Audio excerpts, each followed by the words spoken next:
अच्छा,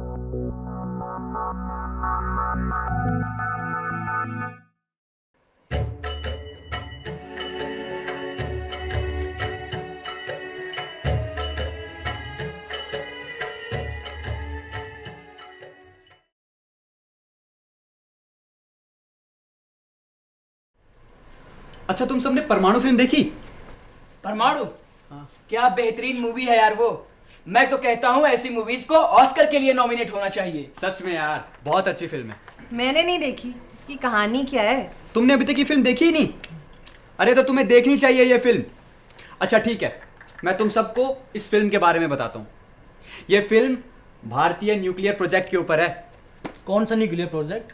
अरे वही न्यूक्लियर प्रोजेक्ट जो हमारे देश के पूर्व प्रधानमंत्री स्वर्गीय श्री अटल बिहारी वाजपेयी जी द्वारा सफल हुआ था। उसके बाद हमारा देश एक न्यूक्लियर पावर बना, जिस बात का हमें आज भी गर्व है। ठीक कह रहे हो। उसमें हमारे देश के पूर्व राष्ट्रपति स्वर्गीय श्री एपीजे कलाम साहब का बहुत बड़ा योगदान रहा है। हाँ, उन दोनों के सहयोग से ही तो ये संभव हो पाया है। देश, मोहब्बत, प्यार में सब जायज है। मेरी कविता मत पढ़ो तुम। क्यों? मत पढ़ो। और कैसे हो तुम सब? क्या बातें कर रहे थे? अरे हम परमाणु मूवी के बारे में डिस्कस कर रहे थे। हम कुछ नहीं कर रहे थे। कुछ नहीं कर रहे थे? अरे पीयूष, तूने सुना नहीं अक्षय ने क्या कहा? हम लोग परमाणु मूवी के बारे में बातें कर रहे थे। पर उस पिक्चर को कुछ खास रिव्यूज तो मिले नहीं है, तो उस पर क्यों चर्चा कर रहे हो?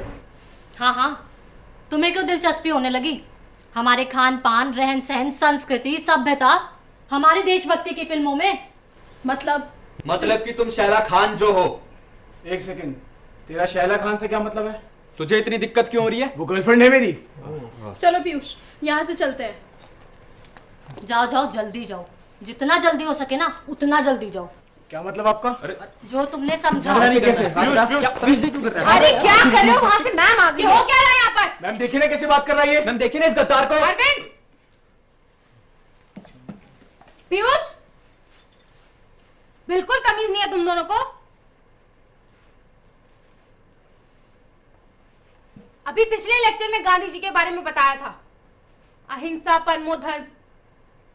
मैम, गांधी जी ना केवल किताबों में ही अच्छे लगते हैं, असल जिंदगी में नहीं।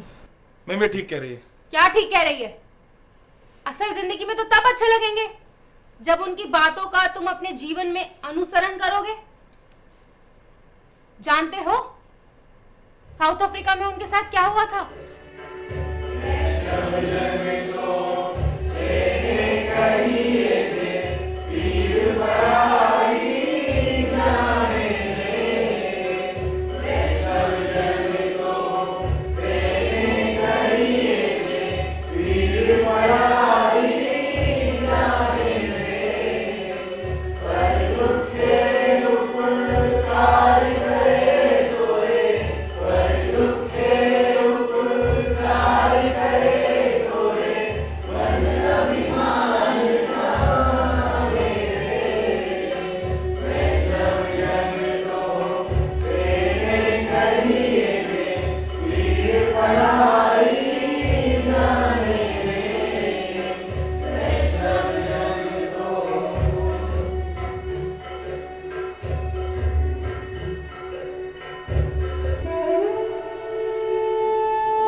आप लोगों ने ही मुझे राष्ट्रीय पिता की उपाधि दी, बापू के नाम से बुलाया, सत्यवादी और अहिंसावादी कहकर पुकारा। लेकिन आज आप सब लोग मुझे भूल चुके हैं, अहिंसा परमो धर्मा को भूल चुके हैं। मेरा मतलब यह नहीं था कि हिंदू और मुसलमान भाइयों में फूट पैदा हो, लेकिन कुछ लोगों के विचार ऐसे थे कि देश दो टुकड़ों में बटे और उसी में ही वो अपनी आज़ादी समझते थे। मैंने सत्य और अहिंसा के मार्ग पर चलते हुए गुलामी की बेड़ियों में जकड़े हुए देश को आज़ादी दिलाने की कोशिश की और उस समय मैं अनशन पर बैठ गया। पर अब मैं विवश हूं। सत्य और अहिंसा से याद आया कि मैं कोई महापुरुष नहीं हूं, बल्कि आप ही की तरह एक सामान्य व्यक्ति हूं। आप ही की तरह मैंने भी अपनी ही गलतियों से सारी चीजें सीखी हैं। मुझे आज भी याद है जब मैं 12 वर्ष का था, बुरी संगतों के कारण धूम्रपान जैसी बुरी आदतों में जकड़ गया था, जिसकी पूर्ति के लिए पिताजी के जेब से पैसे चोरी करने और झूठ बोलने की आदत पड़ गई थी। एक बार पास के गांव में राजा हरिश्चंद्र नाटक देखने गया और हरिश्चंद्र जी के व्यक्तित्व और सत्य के प्रति त्याग और बलिदान देखकर मैं बहुत प्रभावित हुआ। मैंने उसी दिन से प्रण लिया कि मैं आज से ही सारी बुरी चीजों को त्याग कर सत्य और अहिंसा के मार्ग पर चलूंगा। लेकिन यह सब मैं आप लोगों को क्यों बता रहा हूं? जो धर्म, जाति, रंग भेद से याद आया, सन 1893 में राजकोट में वकालत करने के दौरान जब मैं भारतीय फर्म के लिए केस लड़ने साउथ अफ्रीका गया।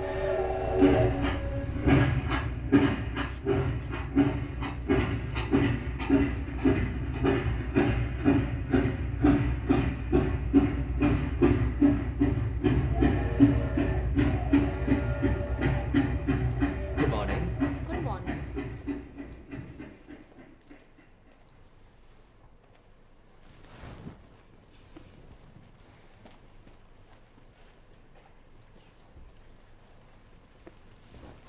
You Indian scoundrel!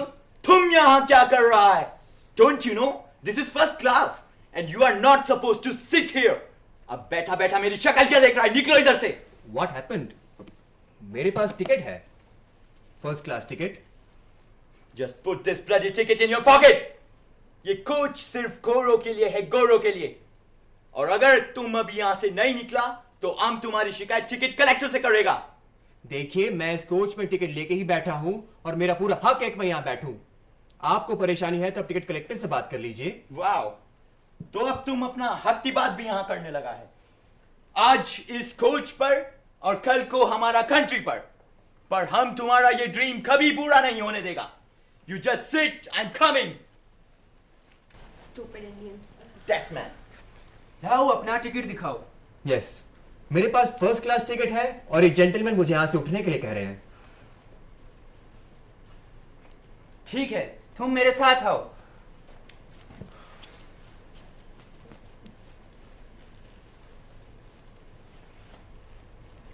यस, देखो कूली, तुमको थर्ड क्लास डिब्बे में जाना पड़ेगा। इन घोड़ों के बीच तुम्हारे लिए कोई जगह नहीं है। प्लीज, मैं कोई कूली नहीं हूं। मेरा नाम M.K. गांधी है and I am an attorney at law. एक केस के काम से प्रिटोरिया जा रहा हूं और क्योंकि मेरे पास टिकट है तो मेरा हक है कि मैं इस कोच पे बैठूं, यात्रा करूं। तुमने सुना नहीं सर ने क्या कहा? Just go and sit in the third class coach, you fool! I refuse to get out, sir. You Indian monkey! Just go and sit in third class coach!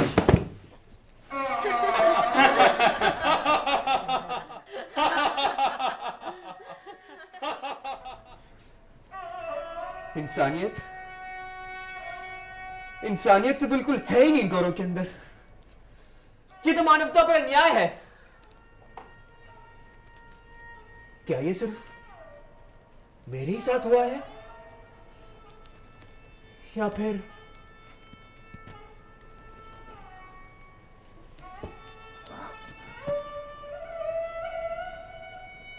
क्या मुझे भारत लौट जाना चाहिए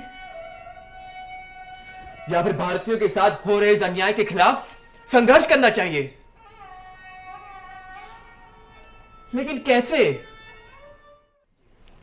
लंदन में लॉ पढ़ने के बाद 1893 में जब गांधी जी एक केस के सिलसिले में दक्षिण अफ्रीका गए, वह महज 23 वर्ष के थे।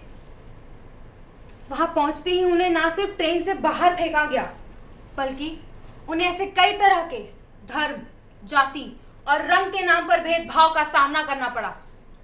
जैसे उन्हें यूरोपियन पैसेंजर्स के साथ बैठने नहीं दिया गया, नीचे जमीन पर ड्राइवर के साथ बिठाया, और जब गांधी जी ने मना किया तब उन्हें मारा भी गया। घर के पास अंग्रेजों के साथ चलने पर उन्हें गटर में धकेला भी था। यहाँ तक कि कोर्ट में अपनी पगड़ी तक उतारने के लिए कहा गया, जिसके वे सख्त खिलाफ थे। बहुत कठिन था उनके लिए निर्णय लेना कि वे भारत देश वापस लौट जाएं या इस भेदभाव के खिलाफ आवाज उठाएं। फिर भी उन्होंने हिंसा का मार्ग नहीं चुना, अपनी बुद्धिमत्ता से काम लिया और अहिंसा के रास्ते पर चले। इस तरह उन्होंने इस लड़ाई को एक नई दिशा दी। माजरत चाहता हूं मोहनदास, मगर हम यहाँ कुछ नहीं कर सकते हैं। आखिर क्यों? आप तो रसूख वाले आदमी हैं, फिर आप इनके नीचे क्यों दबे हुए हैं? देखो गांधी, ये गोरे बहुत कमजोर हैं, हम सबको बहुत गिरा हुआ समझते हैं, काला मानते हैं, और यहाँ तक हमें तो वोट करने का अधिकार भी नहीं है। सही कह रहे हैं आप। लेकिन ये बदसलूकी सिर्फ हमारे ही साथ क्यों होती है? Because of the colour of a skin? हम लोग यहाँ फुटपाथ पे चल नहीं सकते, फर्स्ट क्लास में यात्रा नहीं कर सकते, और अब हम यहां वोट भी नहीं कर सकते? नहीं, मैंने फैसला कर लिया है, हम रंगभेद के खिलाफ लड़ेंगे। We will fight but without violence, passive resistance. हम प्रेस को लिखेंगे, एक कमेटी बनाएंगे, पिटीशन ड्राफ्ट करेंगे, और हम एक आंदोलन करेंगे। गांधी, तुम पागल हो गए हो। जो तुम सोच रहे हो वो करना लगभग नामुमकिन है। पर हमें मुमकिन करना होगा अब्दुल शेख। हम सबको एक काम करो, यहां पे जितने भी हमारे लोग हैं उन सबको इकट्ठा करो। हमें अकेले नहीं, साथ मिलकर लड़ना होगा।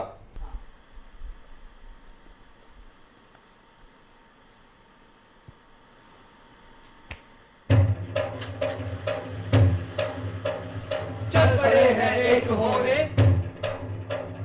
अस्मिता के नाम पे, गैरत को ललकारने भारतीयों के नाम पे। चल पड़े हैं एक होने अस्मिता के नाम पे, गैरत को ललकारने भारतीयों के नाम पे। चल पड़े हैं एक होने अस्मिता के नाम पे, गैरत को ललकारने साइलेंस एवरीवन भारतीयों के नाम पे।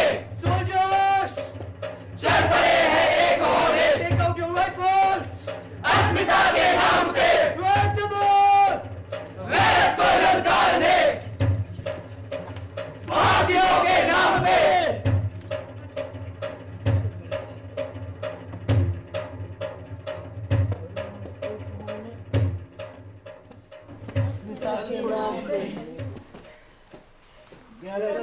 गांधी जी ने शेख अब्दुल्ला के साथ 1894 में नेटाल इंडियन कांग्रेस का गठन किया।